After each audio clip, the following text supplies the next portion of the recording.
السلام علیکم۔ میں آپ کو سنا رہی ہوں انسپکٹر نواز خان کی ایک اور بہت زبردست کرائم سٹوری جس کا نام ہے محبت کی ماری۔ یہ واقعہ ضلع گجرات کے ایک دور افتادہ گاؤں سے تعلق رکھتا ہے۔ اس گاؤں کا نام آپ کندیوال سمجھ لیں۔ کندیوال چرنیلی سڑک سے قریباً 40 میل کے فاصلے پر تھا۔ راستہ دشوار اور زندگی کی سہولتیں نہ ہونے کے برابر تھیں۔ کندیوال کا تھانہ بھی بس عجائب خانہ ہی تھا۔ 4-5 کچے کوٹھے تھے جن پر ٹہلی اور بقائن کے درختوں نے سایہ کر رکھا تھا۔ پورے تھانے میں صرف 2 میز اور 4 کرسیاں تھیں۔ باقی کا کام چارپائیوں سے لیا جاتا تھا۔ تھانے کے بالکل قریب ایک چھوٹا کنواں یعنی کھوئی تھی۔ گاؤں کے مرد و زن سارا دن یہاں سے پانی بھرتے تھے۔ کھوئی کا پانی بہہ بہہ کر تھانے میں آتا تھا اور احاطے میں ہر وقت دلدل بنی رہتی تھی۔ مجھے اس تھانے میں آئے ہوئے 20-25 دن ہوئے تھے کہ گاؤں سے باہر کھیتوں میں ایک قتل ہو گیا۔ اس واقعے کی اطلاع مجھے صبح 8 بجے ملی۔ میں اپنے ASI رمضان کے ساتھ موقع پر پہنچا۔ گاؤں کی آبادی جس جگہ ختم ہوتی تھی وہاں سے کھیتوں کا سلسلہ شروع ہو گیا تھا۔ ان کھیتوں میں بھی اکا دکا مکان موجود تھے۔ ایک ایسا ہی مکان اسماعیل نامی ایک زمیندار کا تھا۔ اسماعیل تو فوت ہو چکا تھا، اب اس کے 2 بیٹے اپنی ماں کے ساتھ یہاں رہتے تھے۔ بڑا بیٹا اکبر شادی شدہ تھا، جبکہ چھوٹے اسلم کے بارے میں پتہ چلا کہ وہ جیل میں ہے۔ اس مکان کے ساتھ ہی ایک چھوٹا سا احاطہ بھی تھا جہاں چند بھینسیں، ایک گھوڑا اور ایک کتا بندھا ہوا تھا۔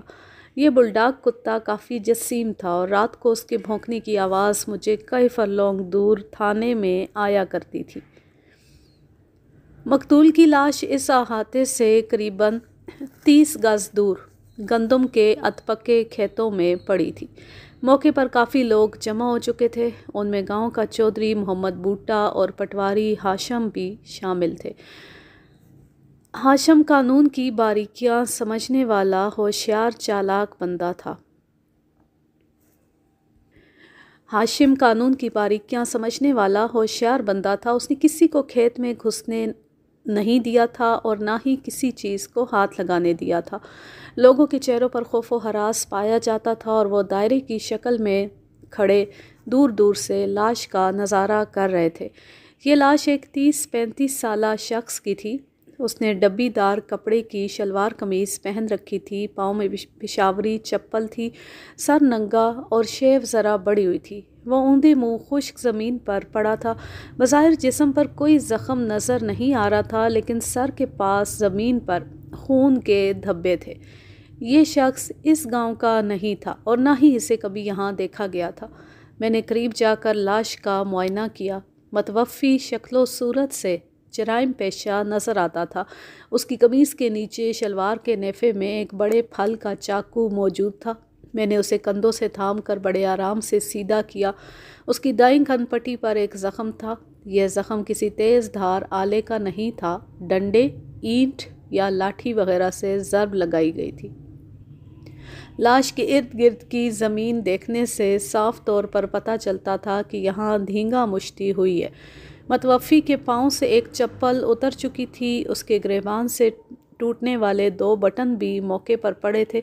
اس کے علاوہ زمین پر پاؤں رگڑے جانے کے مدھم نشان بھی نظر آ رہے تھے۔ جو سب سے عجیب شے موقع پر پائی گئی وہ 3 مرے ہوئے چوہے تھے۔ یہ چوہے کیسے مرے اور لاش کے قریب کیوں پڑے ہوئے تھے؟ اس کا جواب حاصل کرنا زیادہ مشکل نہیں تھا۔ مرنے والے کی لاش کے پاس ہی ایک رومال گرا پڑا تھا۔ اس رومال میں 2-3 پراٹھے بندھے ہوئے تھے۔ یہ قیمے والے پراٹھے تھے۔ رات کسی وقت چوہوں نے ان پراٹھوں پر حلہ بولا تھا۔ یہ لذیذ کھانا ان کے لیے آخری ثابت ہوا تھا کیونکہ پراٹھوں میں زہر تھا۔ ممکن تھا کچھ اور چھوٹے موٹے جاندار بھی کھیت میں مرے پڑے ہوں، لیکن لاش کے پاس صرف یہ چوہے ہی نظر آ رہے تھے۔ موقع سے شہادتیں جمع کرتے وقت میں نے پراٹھوں اور مرے ہوئے چوہوں سمیت سب چیزیں اٹھوا لیں۔ موقع واردات کا نقشہ تیار کرایا گیا۔ اس کے بعد لوگوں کے بیان لیے گئے۔ ان دنوں دیہات میں قتل و غارت روزمرہ کی بات تھی۔ آئے دن کسی کھیت، نالے یا جوہڑ میں کوئی لاش مل جاتی تھی۔ قانون کا دروازہ کھٹکھٹانے کے بجائے لوگ دشمنیاں خود چکاتے تھے، لہٰذا لاشیں بھی ملتی رہتی تھیں۔ لیکن اس لاش کو دیکھنے کے بعد لوگوں پر عجیب طرح کا خوف و ہراس طاری تھا۔ وہ کھل کر کوئی بیان بھی نہیں دے رہے تھے، یہاں تک کہ چودھری بوٹا خود بھی کسی بچے کی طرح سہما ہوا تھا۔ اس گاؤں میں سب سے ہوشیار شخص پٹواری ہاشم ہی تھا، مگر اس سے بھی شہر کی ہوا سال میں ایک آدھ بار ہی لگتی تھی۔ گاؤں کے دوسرے لوگوں کی طرح وہ بھی زبردست توہم پرست تھا، پیروں فقیروں، تعویذ گنڈوں اور ہوائی چیزوں پر پختہ یقین رکھنے والا۔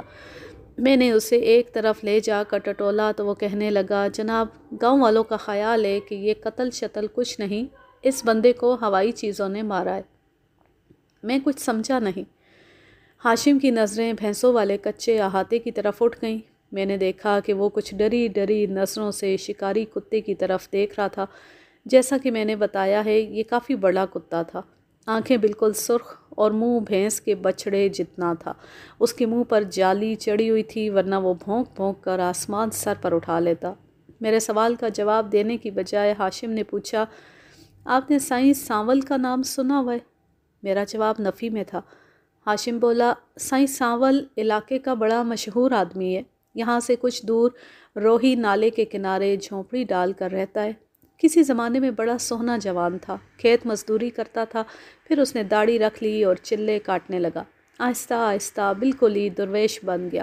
اب سارا دن اپنی جھونپڑی میں پڑا رہتا ہے، نہ کسی سے بات کرتا ہے، نہ کسی بات کا جواب دیتا ہے۔ سائیں سانول کے پاس ہر وقت 4-5 کتے موجود رہتے ہیں۔ وہ پتہ نہیں کہاں سے کتوں کے چھوٹے پلے لے آتا ہے، انہیں بڑے پیار سے پالتا پوستا ہے، تازہ گوشت کھلاتا ہے اور رات کو اپنے ساتھ جھونپڑی میں لے کر سوتا ہے۔ پھر کتے بڑے ہو جاتے ہیں تو ایک ایک کر کے چلے جاتے ہیں یا وہ خود انہیں کہیں چھوڑ آتا ہے۔ اس کے بعد وہ پالنے کے لیے نئے بچے لے آتا ہے۔ اب پچھلے 1.5-2 سال سے اس نے کتے پالنے کم کر دیے، پھر بھی 1-2 کتے تو اس کے پاس رہتے ہی ہیں۔ میں نے ہاشم کو ٹوکتے ہوئے کہا، تم ہوائی چیزوں کی بات کرتے کرتے سائیں سانول کا ذکر لے کر بیٹھ گئے ہو۔ میں اسی طرف آ رہا تھا جناب، یہ جو سامنے کتا آپ دیکھ رہے ہیں نا؟ میں نے ہاں میں جواب دیا۔ وہ سرگوشی میں کہنے لگا، گاؤں والوں کا خیال ہے کہ یہ کتا نہیں، کتے کے بھیس میں کوئی ہوائی شے ہے۔ ان کا کہنا ہے کہ یہ سائیں سانول کے کتوں میں سے ہے، اور سائیں سانول کے کتے اصل میں کتے نہیں ہوتے۔ آپ سمجھ رہے ہیں نا میری بات؟ ایک لمحے کے لیے مجھے بھی اپنے جسم میں کپکپی سی محسوس ہوئی، لیکن پھر میرا اعتماد اس کپکپی پر غالب آ گیا۔ میں نے سگریٹ سلگاتے ہوئے کہا، تو تمہارا مطلب یہ ہے کہ یہ بل ڈاگ اصل میں کوئی ہوائی شے ہے؟ ہاشم اقرار میں سر ہلانے لگا۔ وہ چکرا سا گیا تھا۔ حقیقت میں اس کا وہ خیال بھی وہی تھا جو بستی والوں کا تھا، یعنی کہ یہ کتا اصل میں کتا نہیں ہے، لیکن وہ میرے سامنے یہ بات ماننا نہیں چاہتا تھا۔ کہنے لگا، میں بستی والوں کی بات کر رہا ہوں جناب، وہ کہتے ہیں کہ اس کتے میں کوئی بات ہے۔ چلو مان لیا کہ بستی والے یہ کہتے ہیں، لیکن کیوں کہتے ہیں؟ ہر خیال کی کوئی نہ کوئی وجہ تو ہوتی ہے۔ وجہ تو بہت سی ہیں جناب، مثلاً ایک وجہ تو یہی ہے کہ کتے کو ہر روز بہت سا تازہ گوشت کھانے کو مل جاتا ہے۔ اب یہ گوشت اس کے سامنے کون رکھ جاتا ہے، کسی کو کچھ پتہ نہیں۔ بارش ہو، طوفان ہو، یہ گوشت کتے کو ملتا رہتا ہے۔ کبھی کبھی رات کو کوئی اس کے سامنے ذبح کیا ہوا خرگوش یا مرغ وغیرہ پھینک جاتا ہے۔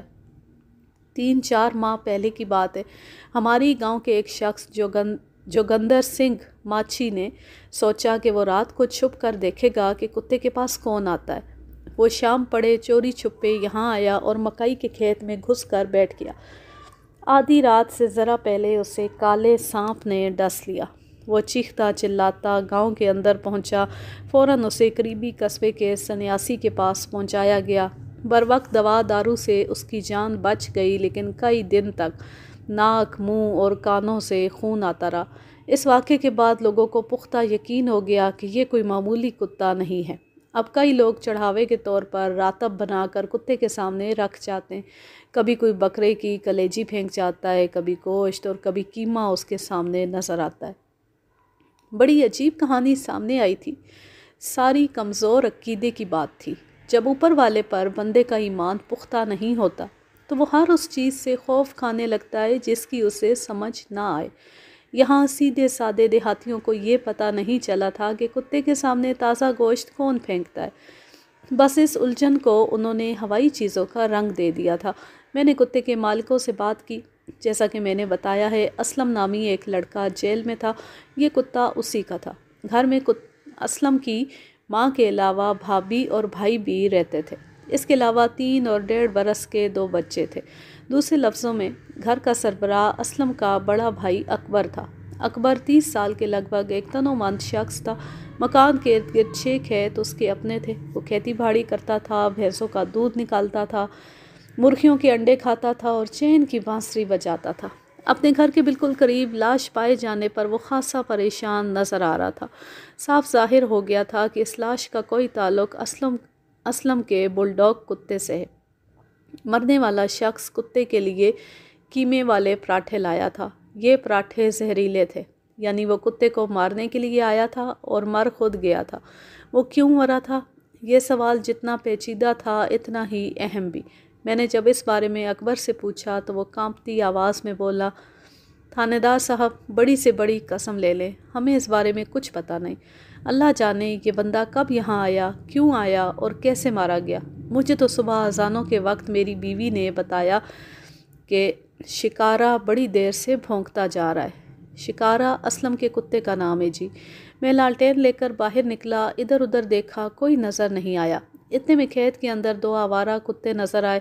ان کی طرف گیا تو لاش پر نظر پڑی۔ میرے پاس لائسنس والی رائفل ہے۔ میں نے لالٹین نیچے رکھ کر رائفل ہاتھ میں لی۔ اتنے میں گاؤں کے اندر سے گاما پہلوان بھی پہنچ گیا۔ اس نے زور سے آواز دے کر پوچھا، اکبرے، کیا ڈھونڈ رہے ہو صبح سویرے؟ میں نے آواز دے کر اسے پاس بلا لیا اور لاش دکھائی۔ لاش دیکھ کر وہ بہت ڈر گیا، کہنے لگا، یار مجھے تو اس جگہ سے ڈر لگ رہا ہے، تم اندر جاؤ، میں گاؤں والوں کو بلا کر لاتا ہوں۔ اکبرے کے بعد میں نے اس کی جوان سال بیوی زینب اور ماں سے بھی بات چیت کی۔ وہ دونوں کچھ زیادہ ہی ڈری ہوئی تھیں۔ بڑھیا نے اپنے بیٹے کو کوستے ہوئے کہا، میں نے اس مرن جوگے کو لکھ واری کہا ہے کہ اس کتے کو گھر سے نکال دے۔ پتہ نہیں کیا بلا چمٹی ہوئی ہے اس کے ساتھ۔ اب تو میں ایک پل اس گھر میں نہیں رہوں گی۔ آج ہی اپنے پوتروں کو لے کر بھائی کے گھر چلی جاؤں گی۔ یہ دونوں یہاں رہنا چاہتے ہیں تو شوق سے رہیں۔ اکبرے کی بیوی بھی گھبرائی ہوئی تھی، لیکن اتنا نہیں کہ گھر چھوڑنے کا سوچے۔ اس نے دبے لفظوں میں کہا، تھانے دار جی، آپ ہمارے گاؤں میں نئے آئے ہیں، اس لیے آپ کو پتہ نہیں۔ گاؤں کے لوگ کہتے ہیں کہ یہ کتا روہی نالے والے سائیں سانول کا ہے، اس لیے جو اسے تنگ کرے گا پچھتائے گا۔ آج یہ بات بالکل سچی نکلی ہے۔ یہ بندہ جو مرا ہے کتے کو زہر دینے آیا تھا۔ رات کا وقت تھا، وہ کتے کے آگے پراٹھے پھینک کر چلا جاتا تو کون پوچھنے والا تھا، مگر سائیں سانول تو دیکھ رہا تھا۔ مجھے پورا یقین ہے جی، شکارے کو سائیں سانول نے بچایا ہے۔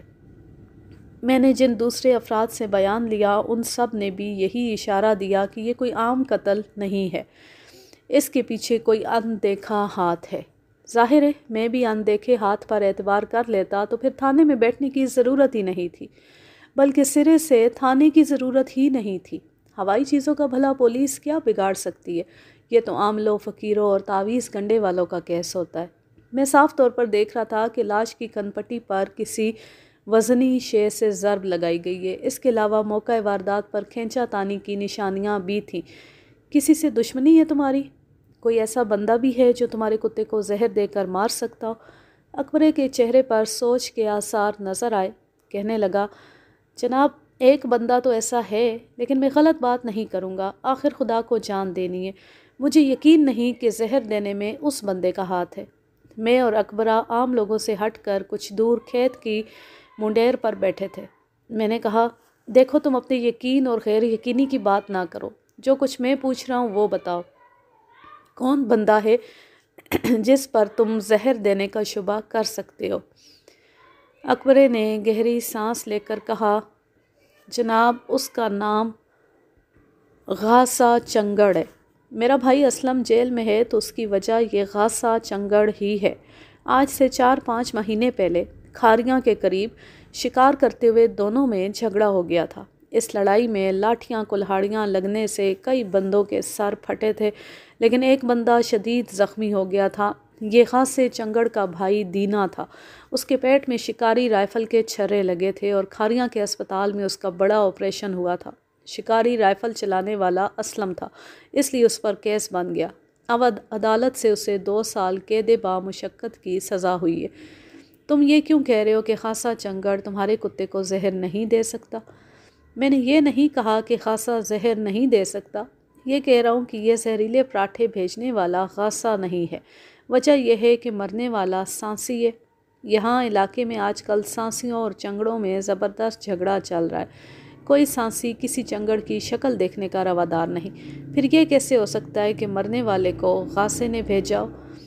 یہ میرے لیے ایک انکشاف تھا کہ مرنے والا سانسی قبیلے سے تعلق رکھتا ہے۔ جیسا کہ میں پہلے بھی بتا چکا ہوں اور اکثر قارئین کو پتہ بھی ہوگا کہ سانسی خانہ بدوش لوگ ہوتے ہیں اور ان میں سے اکثر کا پیشہ چوری اور ڈاکہ زنی ہوتا ہے۔ اس دور میں پنجاب کے دیہاتی علاقوں میں یہ لوگ کثرت سے پائے جاتے تھے۔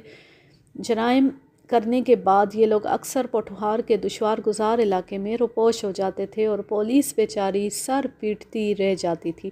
میں نے ایک بار پھر لاش کے قریب جا کر غور سے متوفی کے خد و خال دیکھے۔ اکبر کی بات ٹھیک ہی تھی، مرنے والے کا رنگ ڈھنگ سانسیوں والا ہی تھا۔ لاش پوسٹ مارٹم کے لیے اٹھوانے کے بعد میں اکبرے کو اپنے ساتھ تھانے لے آیا اور اس سے کہا کہ وہ پوری تفصیل سے غاصے چنگڑ کے متعلق بتائے۔ اکبرے نے کہا، جناب، غاصہ ایک کھاتا پیتا چنگڑ ہے۔ اس نے دولت نگر کے پاس اپنا پکا مکان بنوایا ہوا ہے۔ اس کے علاوہ وہ جانوروں کی کھالوں اور انتڑیوں وغیرہ کا کام بھی کرتا ہے۔ پچھلی سردیوں میں اسلم اور اس کے 4 دوست شکاری کتوں کے ساتھ خرگوش کے شکار پر گئے تو غاصے چنگڑ سے ملاقات ہو گئی۔ وہ بھی اپنی پارٹی کے ساتھ شکار پر نکلا ہوا تھا۔ اسلم اور اس کے ساتھیوں نے کتے ایک خرگوش کے پیچھے لگائے۔ بھاگتے بھاگتے وہ اس جگہ پہنچ گئے جہاں غاصے چنگڑ نے گیدڑ پکڑنے کے لیے پھندے لگا رکھے تھے۔ خرگوش ایک ایسے پھندے میں جا پھنسا جو گیدڑوں کے لیے لگایا گیا تھا۔ بس اسی بات پر اسلم اور غاصے میں جھگڑا ہو گیا۔ اسلم کا کہنا تھا کہ خرگوش ہمارا ہے کیونکہ ہمارے کتے اس کے پیچھے لگے ہوئے تھے۔ غاصہ کہتا تھا کہ ہمارے پھندے میں پھنسا ہے اس لیے ہمارا ہے۔ باتوں باتوں میں نوبت گالی گلوچ تک پہنچ گئی، لیکن پھر 1-2 بندوں نے بیچ میں پڑھ کر صلح کرا دی۔ دونوں طرف کے لڑکوں نے کلہاڑیاں سیدھی کر لی۔ اس دفعہ قصور اسلم کے شکارے کا تھا، لیکن کچھ بھی ہے، وہ ایک جانور تھا اور جانور عقل کی بات کرنے لگے تو پھر اسے جانور کون کہے؟ چنگڑوں کے کتوں کے ساتھ ایک کتیا بھی تھی۔ شکاری عام طور سے کتیا کو کتوں کے ساتھ نہیں رکھتے کیونکہ وہ شکار سے زیادہ کتیا پر دھیان دینے لگتے ہیں اور اکثر آپس میں لڑنے بھی لگتے ہیں۔ غاصے چنگڑ نے اپنی کتیا دوسرے کتوں سے الگ ایک پھلائی کے ساتھ باندھی ہوئی تھی۔ اتنے میں اسلم کا شکارہ بو سونگھتا ہوا اس کی طرف چلا گیا۔ اسلم اور اس کے ساتھی شکار میں لگے ہوئے تھے۔ غاصہ بھی اپنے یاروں کے ساتھ گیدڑوں کے پیچھے تھا۔ اتنے میں اسلم کا شکارہ کتیا سے منہ جوڑ بیٹھا۔ جب دونوں پارٹیاں درختوں میں واپس آئی تو شکارہ رنگ رلیاں منانے میں لگا ہوا تھا۔ اسلم زنجیر لے کر اپنے کتے کی طرف بھاگا، لیکن اس کے پہنچتے پہنچتے غاصہ چنگڑ بھی چیختا اور گالیاں بکتا ہوا سر پر پہنچ گیا۔ اس نے اپنی شکاری رائفل کا بٹ اس زور سے شکارے کے سر پر مارا کہ ناک منہ سے خون چھوٹ گیا اور وہ بری طرح تڑپنے لگا۔ یہ منظر دیکھ کر اسلم سے بھی برداشت نہیں ہوا۔ اس نے اپنی رائفل کے بٹ سے غاصے چنگڑ کا سر کھول دیا۔ دونوں طرف کے بندے گتھم گتھا ہو گئے اور کلہاڑیاں چلنے لگی۔ اسی دوران اسلم کے ہاتھوں پکڑی ہوئی رائفل بھی چل گئی اور اس کے چھرے غاصے کے بھائی دینے کو لگے۔ بعد میں غاصہ اور اس کے بندے ڈر کر بھاگ گئے۔ میں نے اکبرے کا یہ بیان پوری تفصیل سے نوٹ کر لیا۔ میرا اگلا سوال یہ تھا کہ غاصے کے علاوہ اور کون ایسا بندہ ہے جس پر شبہ کیا جا سکتا ہے؟ جناب، جب اسلم یہ کتا گاؤں میں لایا تھا تو آدھا گاؤں اس کا ویری ہو گیا تھا۔ اس سے پہلے کسی گھر میں کتا نہیں تھا، اور کتا بھی ایسا کہ جسے دیکھ کر خوف آ جائے۔ خود ہمارے گھر میں بھی لڑائی ہو گئی تھی۔ میں اور ماں بالکل نہیں چاہتے تھے کہ اسلم کتا رکھے۔ ماں کہتی تھی کہ جس گھر میں کتا ہو وہاں رحمت کا فرشتہ نہیں آتا۔ اسلم نے کہا، ٹھیک ہے، میں گھر میں نہیں باندھتا، باہر احاطے میں باندھ لیتا ہوں۔ طبیعت کا بہت ضدی ہے، وہ جس بات پر اڑ جاتا ہے بس اڑ جاتا ہے۔ گاؤں کے امام صاحب نے، پٹواری صاحب نے، یہاں تک کہ چودھری صاحب نے بھی کہا کہ وہ گاؤں میں کتے رکھنے کا رواج نہ ڈالے، لیکن وہ اپنی بات پر ڈٹا رہا۔ اب یہی گاؤں والے ہیں جو اس کتے کو سائیں ساول کا پالتو بتاتے ہیں اور اس کی ٹہل سیوا کرتے ہیں۔ میں نے اکبرے سے پوچھا، لوگ کہتے ہیں کہ یہ کتا غیبی خوراک پر پلتا ہے، راتوں رات کوئی بکرے کا تازہ گوشت اس کے سامنے ڈال جاتا ہے۔ ایک دم اکبرے کے چہرے پر پھر خوف کے سائے لہرانے لگے، بولا، میں نے آپ کو بتایا ہے نا، یہ بالکل صحیح بات ہے۔ میں نے کئی بار صبح کے وقت خود اپنے ہاتھوں سے ہڈیاں اٹھائی ہیں۔ یہ گوشت والا سلسلہ اسلم کے جیل جانے کے بعد شروع ہوا تھا۔ کٹائی کا موسم ابھی شروع نہیں ہوا تھا۔ میرا ہاتھ بہت تنگ تھا۔ سمجھ میں نہیں آ رہا تھا کہ شکارے کے لیے روزانہ 1.5-2 سیر گوشت کہاں سے لاؤں گا۔ 2-3 روز میں نے چھیچڑوں وغیرہ سے کام چلایا۔ ایک دن صبح میری بیوی نے بتایا کہ شکارے کے سامنے تازہ گوشت پڑا ہے۔ میں نے باہر آ کر دیکھا تو حیران ہوا۔ یہ گوشت میں نہیں لایا تھا، ماں بھی نہیں لا سکتی تھی۔ میں نے سوچا شاید اسلم کا کوئی یار دوست یہ نیکی کر گیا ہے۔ اگلے روز پھر کتے کے سامنے گوشت دیکھا تو میں نے اسلم کے یار دوستوں سے پوچھا، ان میں سے کسی کو اس گوشت کا پتہ نہیں تھا۔ اس کے ساتھ ہی گاؤں میں یہ بات مشہور ہونے لگی کہ اسلم کے شکارے کے سامنے رات کو کوئی بکرے کا گوشت پھینک جاتا ہے۔ حیرت کی بات یہ تھی کہ ہمارے گاؤں میں ہفتے میں صرف 3 دن جانور ذبح ہوتا ہے، لیکن شکارے کو روز تازہ گوشت ملتا تھا، اور یہ گوشت گاؤں کی دکان کا بھی نہیں ہوتا تھا۔ اس بات کو 4-5 مہینے ہو چکے۔ ان 8 مہینوں میں شاید ہی 10-15 ناغے ہوئے ہوں، ورنہ ہر روز گوشت شکارے کے سامنے پڑا ہوتا ہے، اور اب تو کئی دوسرے لوگ بھی کلیجی اور مرغیاں وغیرہ یہاں پھینکنے لگے۔ صورتحال سنگین ہونے کے علاوہ دلچسپ بھی تھی۔ اس گاؤں میں شکارا نام کے اس کتے کو ہوائی چیز کا نام دے دیا گیا تھا، اور ایک کھلم کھلا قتل کو لوگ قتل ماننے پر تیار نہیں تھے۔ ان کا خیال تھا کہ متوفی شکارے کو زہر دینے آیا تھا، اور شکارے کی پراسرار طاقت نے اسے انسان سے لاش بنا دیا، بالکل جیسے کچھ عرصہ پہلے جوگندر سنگھ ماچھی کو کالے سانپ نے ڈس لیا تھا۔ اس کیس میں سب سے بڑا مسئلہ یہ تھا کہ مرنے والے کا نام ٹھکانہ معلوم تھا، نہ اس کے وارثوں کا کچھ پتہ تھا۔ اسے اسلم کے کتے سے کیا دشمنی تھی کہ اسے زہر دینے پہنچ گیا تھا، اور پھر کس کے ہاتھوں اس کی موت واقع ہوئی تھی۔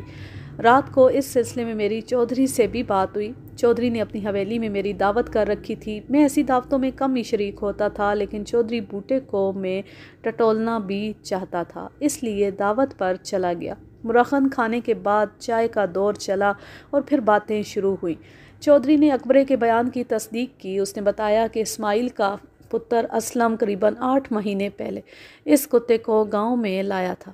اس وقت سب نے اسلم کی مخالفت کی تھی کہ وہ گاؤں کے لڑکوں میں کتے پالنے کی بری عادت، برا رواج ڈال رہا ہے، اور یہ بات کوئی ایسی غلط بھی نہیں تھی۔ اس کے بعد کئی سرپھرے لڑکوں نے کتے پالے اور اسلم کی دیکھا دیکھی شکار شروع کیا۔ اسلم کی باتیں کرتے کرتے سائیں ساول کا ذکر شروع ہو گیا۔ چودھری نے کہا، وہ عجیب درویش قسم کا بندہ ہے، کسی سے بات نہیں کرتا، نہ اسے کسی سے شکایت ہے، نہ کسی کو اس سے ہے۔ کتے کے کاٹنے کا سائیں کے پاس بڑا زبردست علاج ہے۔ وہ ایک سبز رنگ کا مرہم دیتا ہے۔ کتے کے دانت کتنے بھی گہرے اترے ہوں، 4-5 دن کے اندر زخم ٹھیک ہو جاتا ہے۔ یہ مرہم باولے کتے کے کاٹنے میں بھی کام دیتا ہے، اور اگر زخمی بر وقت سائیں کے پاس پہنچ جائے تو پاگل ہونے سے بچ جاتا ہے۔ چودھری نے بتایا کہ اس کی اپنی بیٹی کو ایک کتے نے کاٹ لیا تھا۔ بیچاری کی پنڈلی پر گہرا زخم آیا تھا، مگر سائیں کے علاج سے وہ 2 ہی دن میں بھلی چنگی ہو گئی۔ پھر چودھری اپنی بیوی کو آوازیں دے کر بلانے لگا، شادو، او شادو، ادھر آؤ ذرا۔ تھوڑی دیر بعد دروازہ کھلا اور ایک نوعمر لڑکی اندر آ گئی۔ وہ جیسے لڑک پن اور جوانی کے درمیان کھڑی تھی۔ اس کا چہرہ بھی نابالغوں جیسا تھا، لیکن جسم بالغ ہو چکا تھا۔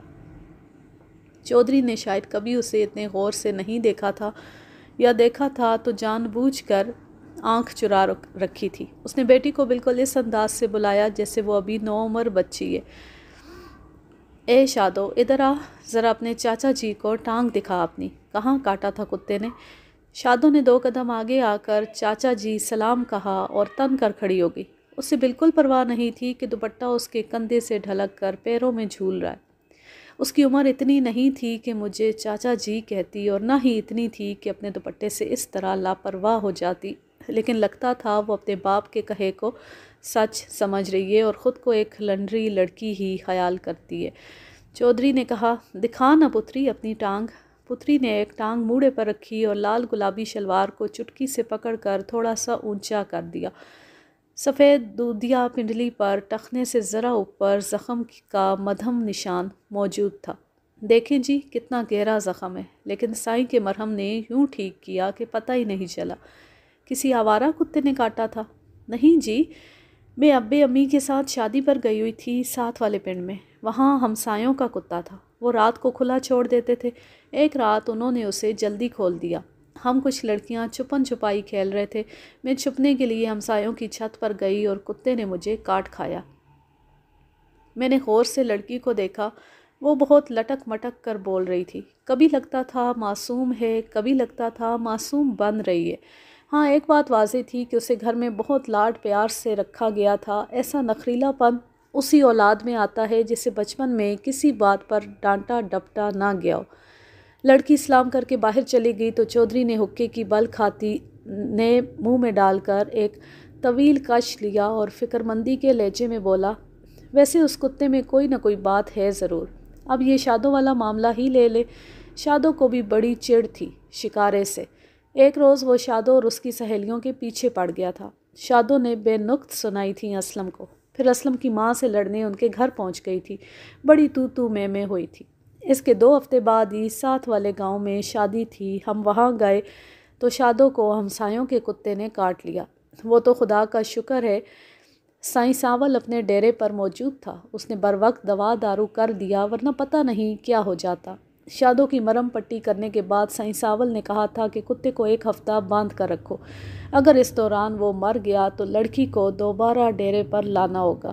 شکر ہے کہ کتا زندہ رہا اور ہم کسی بڑی مصیبت سے بچ گئے۔ میں نے چودھری سے پوچھا کہ مرنے والے سانسی کے بارے میں اس کا کیا خیال ہے؟ وہ بولا، نواز صاحب، علاقے میں چور و چکے بہت ہو گئے، مجھے تو یہ بھی کوئی ایسا ہی بندہ لگتا ہے۔ وہ اکبرے کے گھر میں گھسنا چاہتا ہوگا، اس نے سوچا ہوگا کہ پہلے کتے کا کام تمام کر لوں، پھر اگلی کارروائی کروں گا۔ آپ نے دیکھا ہی ہے اس کے پاس چاقو بھی موجود تھا۔ پھر اسے مارا کس نے؟ جناب دیکھا جائے تو اکبرے پر شبہ ہوتا ہے، مگر یہ بھی ہو سکتا ہے کہ اکبرہ بے قصور ہو۔ اگر اس کے ہاتھوں سانسی کا قتل ہو ہی گیا تھا تو لاش وہیں پڑی نہ رہنے دیتا۔ پھر یہ بات بھی ہے کہ سانسی ابھی اکبرے کے گھر میں گھسا نہیں تھا، وہ کتے کو زہر دینے کے لیے کھیت میں چھپا بیٹھا تھا۔ اکبرے کو کیسے پتہ چل گیا کہ وہ کھیت میں چھپا ہوا ہے؟ چودھری زبان سے نہیں کہہ رہا تھا، مگر اس کی صورت دیکھ کر یہی لگتا تھا کہ وہ بھی ہوائی چیزوں کے چکر میں پڑا ہوا ہے۔ میں نے اس بارے میں مزید بات کرنا مناسب نہیں سمجھا اور چودھری سے اجازت لے کر واپس آ گیا۔